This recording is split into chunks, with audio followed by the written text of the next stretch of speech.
Late magandang tanghali po. Ito na po yung update ko po. Pasensya na medyo late po kasi medyo busy po ako kasi nagte-therapy po kami kay Gio. Nais ko lang po magpasalamat kay Ma'am O, Ma'am Lynn O sa ito po yung nabili namin sa napalanunan ni Ma'am Cathy Journey. Maraming salamat po kasi sa akin niya po sinend yung panalo niya sa inyo, Ma'am Lynn O.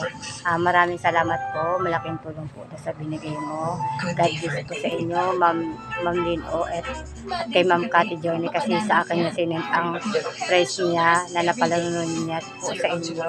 Maraming thank you po. Ito po ang ko, Gio po. Thank you po. Malaking ito po yung nabili. Ito po yung nabili namin. Saka ito pong bigas.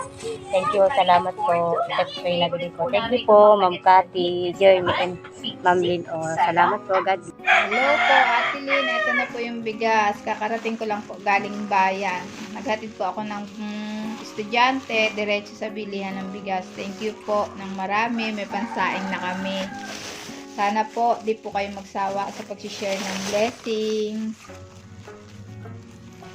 Thank you rin kay Ate Sally Trevino.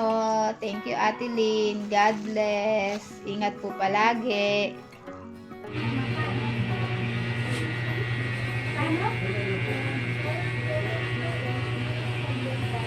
Hello, good morning Ate Len. Ito na po yung bigas na napanalunan namin sa iyo.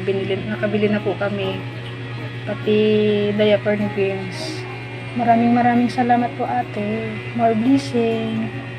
God bless po.